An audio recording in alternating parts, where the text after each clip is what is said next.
आज हम लोग क्लास 9th का साइंस चैप्टर नंबर 3 पढ़ने जा रहे हैं। चैप्टर नंबर 3 जिसका टॉपिक है एटम्स एंड मॉलिक्यूल्स। इस चैप्टर के अंदर हम लोग कुछ टॉपिक्स हैं, इसके मेन टॉपिक्स हैं, उनको कवर करेंगे वन बाय वन। तो पहला जो टॉपिक है वो है लॉ ऑफ केमिकल कॉम्बिनेशन। दूसरा टॉपिक है डाल्टन्स एटॉमिक थ्योरी। तीसरा टॉपिक जो है atoms and their symbols. Fourth जो आपका है ग्राम एटॉमिक मास। फिफ्थ आपको आयंस। सिक्स्थ में आपका आ जाता है मॉलिक्यूल्स। और आपका सेवेंथ में है formula of simple and molecular compounds. 8 में आपका मॉलिक्यूलर मास है और 9th में फॉर्मूला यूनिट मास है और आपको 10th में आता है मोल कॉन्सेप्ट।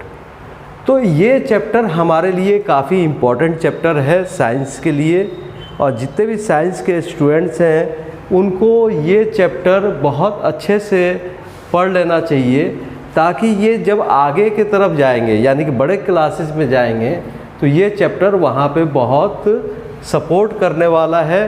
क्योंकि हम जानते हैं कि एटम जो है, एटम क्या होता है। तो चलो अभी हम लोग समझ लेते हैं आज कि what is an atom. Atom क्या है। तो देखो एटम के बारे में हम ये कह सकते हैं कि एटम एक फंडामेंटल यूनिट है, यानी कि वो सबसे छोटा पार्टिकल है जिससे मिल करके कोई चीज़ बना होता है। तो हम जानते हैं कि ये यूनिवर्स जो है हमारा, ये यूनिवर्स किसी न किसी मटेरियल से बना हुआ है। पिछले चैप्टर में आपने देखा था कि हर चीज़ किसी न किसी मटेरियल से बना हुआ है, और ये सारे मटेरियल्स कुछ ना कुछ फंडामेंटल इनके यूनिट्स होते हैं, पार्टिकल्स से बने हुए हैं, और उन पार्टिकल्स को हम फंडामेंटल यूनिट ऑफ मटेरियल कहते हैं, जिसको हमने एटम बोला। तो एटम को हम बोल सकते हैं कि एटम वो सबसे छोटा पार्टिकल होता है जिसके ज़रिए कोई मटेरियल बना होता है ना। अगर हम बोले कि प्योर सब्सटेंसेस क्या हैं, तो प्योर सब्सटेंसेस में एक ही तरह के एटम्स मिल करके एक सब्सटेंस बनाता है। अगर मैं कंपाउंड की बात करूं तो कंपाउंड में क्या होता है कि 2-3 तरह के डिफरेंट टाइप के मटेरियल्स के एलिमेंट्स के आपके जो एटम्स होते हैं वो मिल करके कंपाउंड बनाते हैं। तो हमारा सारा यूनिवर्स क्या किससे बना हुआ है? एटम से बना हुआ है। अब इसको समझने के लिए हम आपको एक एग्जांपल दे रहे हैं कि मान लो कि आपने एक बिल्डिंग देखा, घर देखा, तो घर याद करो कि घर किस चीज़ का बना होता है। तो हमारे पास यहाँ पे क्या होता है, ब्रिक्स होते हैं। ये ब्रिक्स होते हैं। इन ब्रिक्स को हम क्या करते हैं, एक दूसरे के ऊपर सजा देते हैं, और सजाने के बाद ये एक दीवार बन जाता है, और यही दीवार से हम बिल्डिंग बना लेते हैं। तो हम कह सकते हैं कि इसका जो फंडामेंटल यूनिट है वो क्या है? फंडामेंटल यूनिट आपका ब्रिक हो गया। क्या हो गया? ब्रिक। तो ब्रिक को हम एटम मान सकते हैं। तो एटम्स के बारे में बहुत सारे साइंटिस्टों ने हर दौर में कुछ ना कुछ बताया। इसमें से बहुत सारे, जैसे कि आपको डाल्टन थे, डाल्टन ने कुछ कॉन्सेप्ट दिया। डाल्टन ने ये बताया कि देखो एटम जो होता है वो सबसे छोटा पार्टिकल्स होता है जिसको फर्दर डिवाइड नहीं किया जा सकता। लेकिन एक और चीज़ दिया था, इसमें 2 पार्ट उन्होंने बताया था अपने पोस्टुलेशन में। 2 पार्ट था। पहला पार्ट तो ये था कि एटम सबसे छोटा फंडामेंटल पार्टिकल्स होता है जिसको फर्दर डिवाइड नहीं किया जा सकता। यानी कि मान लो कि आपके पास कोई चीज़ है, मान लो कि एक ये बड़ा सा ब्रिक है, ब्रिक को आपने तोड़ा तो छोटे छोटे पार्ट्स में तोड़ दिया, फिर इसको तोड़ा एक पार्टिकल को, इसको एक हिस्से को लेकर के फिर तोड़ दिया आपने, फिर इसके एक हिस्से को लेकर के तोड़ना चालू किया।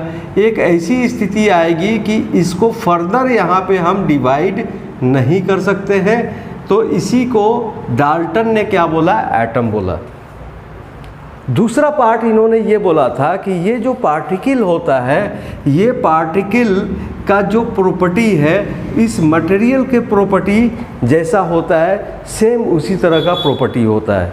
यानी कि प्रॉपर्टी में कोई चेंज नहीं होती, इसकी कैरेक्टरिस्टिक में कोई चेंज नहीं होता। तो बाद में चल करके जब रिसर्च हुआ तो हमें ये पता लगा कि एटम जो है वो सब एटम को भी डिवाइड किया जा सकता है सब एटॉमिक पार्टिकल्स में, जो जैसे कि आप आगे चल के पढ़ोगे इलेक्ट्रॉन, न्यूट्रॉन और प्रोटॉन के बारे में, इसके अलावा भी है। तो इसको फर्दर डिवाइड किया गया। लेकिन जो सेकेंड पार्ट इनका डाल्टन का था, जिसमें इन्होंने बताया था कि किसी भी मटेरियल का जो सबसे छोटा पार्टिकल एटम जिसे हम कहते हैं, उसका गुण उस मटेरियल के तरह होता है। तो आपने ये समझा कि एटम क्या है? एटम एक छोटा पार्टिकल होता है जिससे कोई मटेरियल मिलने की वजह से बनता है। अगर प्योर सब्सटेंस है तो उसमें एक ही तरह का एटम होगा। प्योर में क्या होगा? प्योर में जैसे कि मैं बोलूँ कि आपके पास फेरस है, लोहा है, आयरन, तो आयरन में जितने भी एटम्स होंगे वो सारे के सारे आयरन्स के होंगे, है ना। लेकिन अगर मैं बात करूँ H2O, तो ये एक क्या है? कंपाउंड है, वाटर है ना। तो वाटर में क्या है? वाटर में आपको हाइड्रोजन के भी एटम्स हैं, हाइड्रोजन के, एंड प्लस ऑक्सीजन के भी एटम हैं। क्या है? ऑक्सीजन के भी थे। तो इस तरीके से प्योर में एक ही तरह के सब्सटेंस होता है, एक ही तरह का एटम होता है, परंतु आपके पास जो कंपाउंड होते हैं उस कंपाउंड में अलग अलग, यानी कि जितने उसमें एलिमेंट्स होते हैं जिसमें उसके सारे एटम्स मिल करके कंपाउंड बनाते हैं। तो पीरियोडिक टेबल के अंदर आपने देखा है कि 118 एलिमेंट हैं आपके। अब वो एलिमेंट क्या कहलाते हैं? वो एक तरह से प्योर है और एक ही तरह के एटम से बने हुए हैं। जैसे कि हाइड्रोजन से बना हुआ है एटम से, आपका ऑक्सीजन से बना हुआ है, कार्बन के एटम से बना हुआ है। अब अगला जो हम टॉपिक देखेंगे वो हम देखेंगे, शुरुआत करेंगे लॉ ऑफ केमिकल कम्बिनेशन। तो अब हम लोग देखते हैं लॉ ऑफ केमिकल कम्बिनेशन। तो लॉ ऑफ केमिकल कम्बिनेशन को पढ़ने से पहले हमें केमिकल रिएक्शन के बारे में जानना होगा कि केमिकल रिएक्शन क्या होता है। तो देखो, केमिकल रिएक्शन का मतलब क्या होता है कि जब हम दो सब्सटेंसेस को, अलग अलग सब्सटेंसेस को आपस में मिलाएं, उनके मॉलिक्यूल्स को मिलाएं, और तो हमें प्रोडक्ट में कुछ अलग नया चीज़ मिले, जिसको हम क्या बोलते हैं? प्रोडक्ट बोलते हैं। तो इस तरह के रिएक्शन को हम क्या बोलते हैं? केमिकल रिएक्शन बोलते हैं। यहाँ पे क्या होता है? केमिकल रिएक्शन के अंदर कुछ ना कुछ फिजिकल चेंजेज होते हैं। वो फिजिकल चेंजेस क्या हो सकते हैं? तो उसका कलर चेंज हो सकता है, जो नया वाला प्रोडक्ट है। क्या हो सकता है? कलर चेंज हो सकता है, उसका टेस्ट चेंज हो सकता है, उसका प्रॉपर्टी चेंज हो सकता है। तो इस तरह के चेंजेस को हम क्या बोलते हैं? केमिकल रिएक्शन बोलते हैं। तो देखो, केमिकल रिएक्शन के बारे में मैंने यहाँ पे लिखा हुआ है कि इन अ केमिकल रिएक्शन 2 और मोर मॉलिक्यूल्स, क्या बोल रहा है? 2 और मोल, यानी कि 2 या 2 से ज़्यादा मॉलिक्यूल्स, जिसको हम क्या बोलते हैं? जिसको रिएक्टेंट्स बोलते हैं, produce new compounds known as product. तो यहाँ पे एक चीज़ ध्यान देने वाली बात है कि जब हम दो रिएक्टेंट को मिलाते हैं तो हमें क्या मिलता है? एक नया कंपाउंड मिलता है। क्या मिलता है? कंपाउंड मिलता है, क्योंकि ये दो डिफरेंट टाइप के मॉलिक्यूल्स के मिलने की वजह से बनता है, जिसको हम क्या बोलते हैं? प्रोडक्ट बोलते हैं। अब केमिकल रिएक्शन में होता क्या है कि इन अ केमिकल रिएक्शन में a chemical change must occur which is generally observed with physical changes like heat production, changes in color and taste।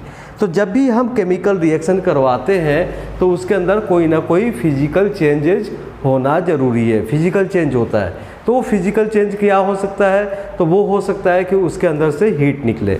जैसे कि आप लोगों ने देखा होगा कि पान वाड़ी के दुकान पे जब जाते हो तो चूना पत्थर होता है उसके पास। अब वो जब पानी मिलाता है उसमें से तो क्या जनरेट होता है? भाप निकलती है, यानी कि हीट निकलती है वहाँ पे। ठीक है जी। तो आपने क्या समझा कि यहाँ पे चेंज इन कलर में चेंज हो सकता है, या उसके टेस्ट में चेंज हो सकता है, या उसके ऑडियोर में भी चेंजेज देखने को मिल सकता है। तो इस तरह के चेंजेस को हम क्या बोलते हैं? फिजिकल चेंज बोलते हैं। अब एक बात आपको समझना है कि केमिकल रिएक्शन को हम शो कैसे करें। मान लो कि हमारे पास एक रिएक्टेंट है A, ए का कुछ मॉलिक्यूल्स है, उसके पास फिर बाद में एक बी का हमारे पास रिएक्टेंट है। इन दोनों रिएक्टेंट को हमने मिलाया तो ये हमें एक नया प्रोडक्ट देता है ए बी, जिसकी प्रॉपर्टी क्या होती है, इसकी प्रॉपर्टी इन दोनों से डिफरेंट होती है। क्या होती है? इन दोनों से डिफरेंट होती है। ठीक है जी, तो ये आपको समझ में आ गया होगा। अब हम देखते हैं law of conservation of mass. यानी कहने का मतलब कि देखो, आप किसी भी चीज़ को अगर आप मान लो कि 100 ग्राम आटा ले लो और 100 ग्राम उसमें चीनी डाल दो, तो उसका मास कितना बन जाएगा? 200 ग्राम। हम ये जानते हैं। तो यही बात कह रहा है कि मास जो है, मास के बारे में, यानी कि मास में कभी भी चेंज नहीं होता। अगर हमारे पास दो रिएक्टेंट है ए और बी, और इनके मास जब प्रोडक्ट बनेगा, ए बी एक नया प्रोडक्ट बनेगा, तो इसका भी मास ए बी के बराबर ही होगा। तो ये लॉ दिया था, law of conservation of mass. और ये लॉ किसने दिया था? लेववाइजर ने दिया था। कब? 1744 में, 1744 में दिया था लेववाइजर ने। This law given by Lavoisier, this law states, ये लॉ क्या कहता है? ये लॉ कहता है कि this law states that mass can neither be created, यानी कि ये कहता है कि मास को कभी भी हम क्रिएट नहीं कर सकते, बना नहीं सकते, और ना ही उसको हम डिस्ट्रॉय कर सकते हैं। इन अ केमिकल रिएक्शन, किसी भी केमिकल प्रतिक्रिया के अंदर, रासायनिक प्रतिक्रिया के अंदर, ना मास को हम बना सकते हैं, ना ही डिस्ट्रॉय कर सकते हैं। तो आखिर ये मास होता क्या है? तो वो मास पूरा पूरा हमें मिल जाता है, प्रोडक्ट के रूप में मिल जाता है। चलो इसको समझते हैं कि एग्जाम्पल ले लेते हैं कि हमारे पास दो रिएक्टेंट है, डिफरेंट टाइप के ये मॉलिक्यूल्स हैं। पहला ए है, दूसरा आपका बी है। ये दोनों को क्या बोलेंगे? रिएक्टेंट बोलेंगे। इन दोनों के बीच में एक केमिकल रिएक्शन हुआ। क्या हुआ? केमिकल रिएक्शन, केमिकल रिएक्शन हुआ। अब केमिकल रिएक्शन होने के बाद हमें एक प्रोडक्ट मिला। क्या मिला? A B. तो इसका मास क्या होगा ए बी का? क्या मास इसमें लॉस होगा मास का, या मास बढ़ जाएगा?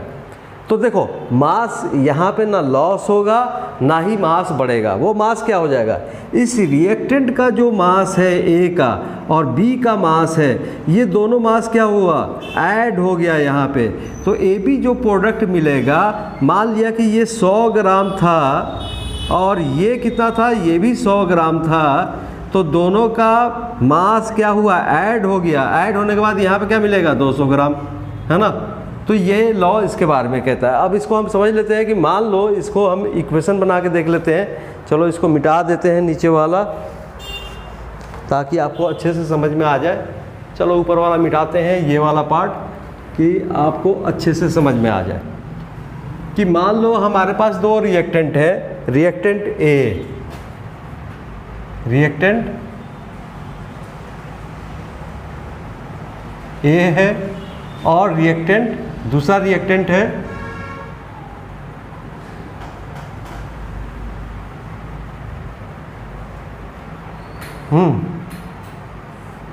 ठीक है जी। दूसरा रिएक्टेंट हमारे पास बी है। अब इनके अंदर इसका मास मैंने मान लिया कि ए का mass, mass of A, mass of A equal to है एम ए है, और मास ऑफ बी क्या है?